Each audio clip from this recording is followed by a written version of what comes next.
There we go. I hope folks can see that all right. Seeing some nodding heads. So yeah, thank you again, Nancy, for that fantastic presentation. So as Nancy, mentioned, the goal of developing the community catalog was to use it as a platform to engage organizations and advocates from across the country to address transportation barriers and working to address transportation barriers and to create effective two-way communication between community organizations working on the ground and mobilizing justice researchers looking to understand nationwide trends and problem points, pinch points. So my presentation will be sort of picking up the thread and detailing our process and how we've started to connect with organizations and really sort of connect with them around how we could engage grassroots groups in a way that would be beneficial not just to the Mobilizing Justice project, but also hopefully would be valuable to the community organizations themselves. So I'll be sharing the results of those conversations and then highlight some of the key lessons that we've sort of learned and tried to employ for ensuring that community organizations benefit from academic research and outreach and convenings and reports. So just as I sort of just mentioned, but again, so really the goal of the community practice was to engage these organizations working on the ground and to sort of build those two-way communications between them and the Mobilizing Justice team. But when it came to start engaging with organizations from the catalog, we thought it was sort of important to maybe take a moment and to sort of look at what, if any, assumptions we may have made in thinking about engaging community organizations prior to us starting the outreach and the goals of the outreach. And I think upon reflection, it was kind of two things we maybe made assumptions about when we were developing the project idea and developing what we wanted to engage folks about. And I think first, we sort of maybe made the assumption that community organizations would be willing and would see the value in sharing their hard-earned wisdom and knowledge with the project and would be comfortable donating their resources and their time to pass their expertise on. And second, that I think that community organizations would be interested and would see the value in actually building that two-way communication with mobilizing justice researchers and academics, that they'd choose to devote time in building that. And I think it was important that we sort of examined a little bit those thoughts and those goals because we sort of recognized that we were going to have a lot of the power in engaging community organizations. The Mobilizing Justice team, we're the ones with the multiple years of funding, getting paid to do this work. We're the ones with the capacity and the resources, and we're engaging nonprofit organizations and volunteer-run community groups who, are coming out of a global pandemic that was quite hard on a lot of nonprofits and the volunteer sector as a whole. So with that in mind, sort of in addition to the original goals of the community practice and its convening, we thought it would be sort of very good to add the goal and add the principle that we wanted to make sure we're providing value to the participating community organizations. We wanted to ensure that these convenings would be useful and that we didn't want this to be a situation where we would be extracting knowledge and expertise from these community organizations without giving them anything in return. So before organizing these convenings and before asking organizations for their time and their input on transport equity, we wanted to first sort of like test those assumptions and see if community groups were interested in this process and if they wanted to build that communication and dialogue with academics. And so we reached out to the 266 organizations in the catalog to gauge, first, would you want to participate in a community of practice with us? And from that, we heard back from 72 organizations saying that they would like to participate, which is, we thought, a pretty good start. But we also then asked these organizations if they'd be willing to be interviewed to help us understand how we could shape this community of practice in a way that was going to meet their needs. And 69 organizations responded saying that they'd be willing to be interviewed, which was fantastic. But to be honest, it was more organizations willing to be interviewed than we sort of anticipated. And we unfortunately didn't have the capacity to interview all 69 of these organizations. So we selected a smaller number of organizations to interview and then created a survey with the same questions we asked in interviews and sent those directly to the organizations we weren't able to speak with. And we ended up speaking directly with 9 organizations, and 29 organizations filled out the online survey in addition. So we ended up coming back from 38 organizations in total. And in selecting the organizations we spoke with directly, we prioritized speaking with equity-deserving led and equity-deserving focused organizations with an explicit focus on transport poverty. And then from there, we also tried to balance out different geographic regions in the country, different sort of urban built forms, suburban and rural built forms, and different transportation modes that they focused on. So here's just a snapshot of some of the things we heard from those interviews and surveys. So we asked folks what they would hope to get out of a key meeting and coming together from organizations from across the country. And there was definitely a desire to learn about the common challenges that organizations are facing, the solutions that they're implementing. Definitely heard that folks are, again, with where we are in the pandemic, struggling quite a bit after the last few years, and kind of really wanting to feel like they aren't alone in their work. In addition to that, also, folks also want to hear about the good work that's happening out there, the programs and the successes that are happening that they can learn from. Folks definitely want to update knowledge on transportation justice and of course, information on funding about where people are getting it, how they're getting it, and approaches they're taking to sort of continue to do their work in very trying financial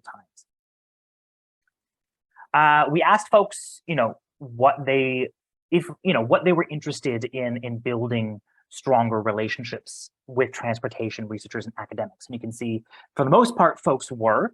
For those who weren't as interested, were lukewarm, the reason why was mostly because there was a feeling that academics, what they were interested in studying, didn't always align with what community organizations needed to do their work. We asked and talked about, what they would want to learn from the mobilizing justice researchers. And, definitely they were very curious about recent mobility trends in Canada, interested in the processes that mobilizing justice was using and how mobilizing justice was seeking to identify relationships between individuals, community organizations, and transportation. Folks were looking for approaches for incorporating equitable research best practices into their work, given that community organizations usually struggle to find resources to do evaluation of the programming and advocacy that they're doing. They were looking for tactics for engaging communities in an equitable manner, and also very much looking for opportunities and ways that they could take the research beyond identifying what the needs of people are, but actually having actionable items and applications for that research, which was definitely a big recurring theme that we heard over and over again. We sort of asked folks what's something that they would want researchers to know or understand about the work that community organizations are doing. And the first thing was definitely that community organizations hold a lot of wisdom, and there was a general, I think, feeling that academic studies sometimes tend to overlook or undervalue that wisdom. At the same time, they would want researchers to know that, again, community organizations are often under-resourced and understaffed in comparison to academic institutions, and that should be taken into account when they're being engaged. And then also that the challenges that community organizations see in implementing best practices. The idea that academics often do a great job of identifying the best practices in theory, but that community organizations often have the wisdom and expertise of how those practices get implemented in real life, and sometimes the barriers that come up in implementing those best practices. And then lastly, they'd want researchers to know that mobility is not just about physical safety, that emotional safety and mental safety are just as important, and they would want researchers to be incorporating that and taking that into account in their work. We asked folks about past collaborations with academic researchers, and a couple of things that were highlighted for past collaborations that didn't work so well is that, obviously they can take a lot of time for community organizations, but there was also some frustration that sometimes community organizations said that in the past, they didn't get to see draft reports that they contributed to before those reports were finalized to the public. And that sometimes even then, they weren't allowed to see the final product at all. The final product was behind a paywall. And then again, there was this recurring theme that academic findings could sometimes be short on accessibility and applicability to the general public and to advocacy organizations providing on the ground services and programming. And then the last sort of question we asked was around just how, beyond knowledge sharing, how could this mobilizing justice convening provide value to the community organization? And again, there was a real desire for networkings, for opportunities to discuss with organizations, project collaboration, and to sort of be a part of a community of like-minded organizations. There was a desire for resources and information, again, that was applicable and accessible to the average person. So there was thoughts and requests if academics could create, pre-made or templated graphics or social media posts or blog posts that they could use as part of the advocacy work based on the research. There was a desire for like a database for all the mobilized interest research to be housed. And again, the piece on funding, and some organizations said stipends were really important. Others we talked to said that the stipends tend to be such small amounts that it didn't make much of a difference for them, and that all organizations said that, again, knowledge about funding opportunities and things coming down the pipeline that they could be gearing towards would be incredibly helpful. So what do we sort of learn or take away from all this? And sort of the first lesson that we took away from this that we'd sort of give for academics and institutions looking to ensure that their research and outreach with community organizations is mutually beneficial is to ask that question we tried to ask ourselves at the beginning, just who has more power and resources and security in the conversation. And I think the answer is more often than not going to be researchers and academics as compared to community and volunteer-led organizations.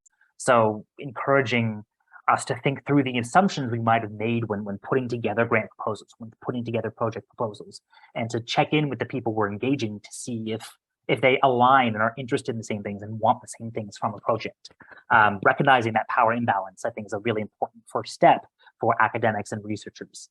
The sort of next thing I think we sort of learned from this is that community organizations are hungry for data and information that will help them deliver more impactful services and meet the needs of the community better and help them advocate for strong policies and programs. And that researchers and academics can help them do that by writing reports or report summaries with accessible, easy to understand language, and including in reports actionable items that community organizations can then sort of operationalize and run with. Again, sort of the desire to sort of have graphs and visualization that advocacy organizations can easily adapt in their comms assets when they're developing advocacy campaigns and pushing for new projects and better policy. There was definitely a frustration from organizations about having to sometimes read through hundreds and hundreds of pages of academic writing because a lot of the times they just don't have simply the capacity and the time to do that. So they really encouraged us as researchers to ask ourselves who our research is really for. And then if we're hoping to fuel on the ground change, then we need to make our work and our ideas and our findings accessible. Sort of connected to that, and I've touched on this a couple of times, just that sore spot of we've heard from organizations about being engaged or interviewed and then never hearing back or having the opportunity to sort of have access to the reports that they contributed to. So we don't ghost folks, academically speaking, and share your reports and findings to contributors and folks who are interviewed. I think this tip idea around flexible agendas, I think, is very much connected to that idea of sharing power and letting community organizations have the opportunity to shape and set agendas in the direction of conversations. I think that's a big way we can show that we are very respectful of the knowledge and the value and expertise that community organizations bring to the table. And it also will help us as researchers get direction on where the research is actually needed and where we should be investigating. So having that ability to let them share and shape agendas. Again, this idea of compensation, a real recurring theme. Community groups don't have a lot of times a lot of extra capacity. So giving them the opportunity to shape the agenda or the conversation is one way you can compensate them. Obviously, financial compensation is another way. The most common form of compensation we heard through this little interview process was giving them an opportunity to connect and network and connect and meet with other folks who are working in similar areas in different parts of the country. If as an academic you are interviewing or connecting with community groups as part of your work, giving them the chance to talk to each other, we heard is incredibly valuable. And then the last thing I'll sort of leave you with that we sort of learned is to hopefully sort of do what we are trying to do with the surveys and interviews, which is ask questions and make adaptations to your strategies based on what you hear. I think it's probably fair to say that sort of the vision for this community practice has changed a little bit since the grant was submitted. It's probably certainly changed more since we started asking organizations these key questions. And I'm sure it's going to change even more after we hold our first convenings this fall and adapt lessons and learnings from that for next year's convenings. And as I say that, I feel a little bit stressed and anxious thinking about all that change and the mistakes that I'm sure we're inevitably going to make. But I recognize that I think it's better to change course and make adjustments midstream than sort of to keep going down a faulty pathway. And recognizing that listening is an incredible component of any equitable engagement and outreach process, and that we need to be sort of open to that feedback, actively seek it out, and be willing to adapt to what we hear, what we learn. Just because we've been doing things a certain way doesn't mean that we need to keep doing things that way. So there you have it. I will stop sort of gabbering here. These are our tactics for and suggestions for academics and research institutions hoping to engage with community organizations in a reciprocal and mutually beneficial way. And we're going to be talking to a few of the organizations we interviewed as part of our panel discussion, and really get to dive into some of their findings, some of their work. But before we do that, I'll sort of stop sharing my screen here and give folks an opportunity very quickly if there's any questions you might have for Nancy and I about sort of what we just presented.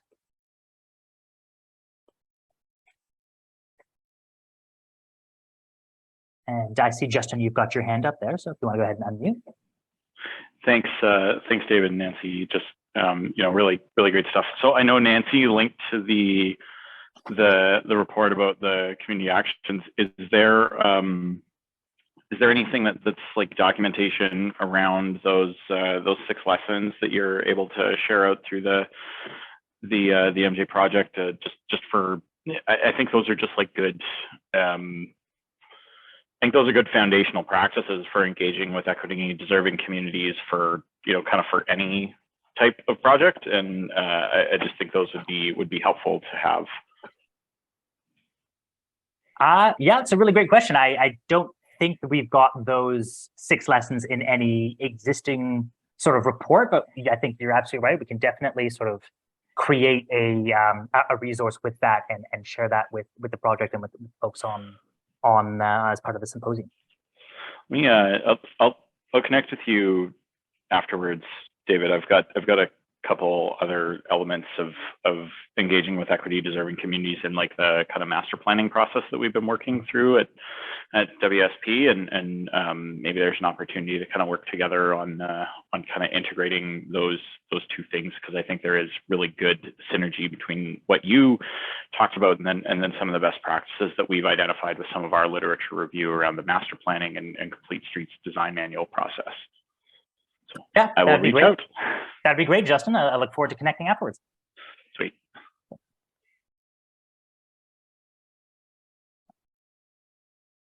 Does anyone have any other sort of questions of what Nancy and I presented on? Feel free to sort of raise your hand or throw a question in the chat if you'd like.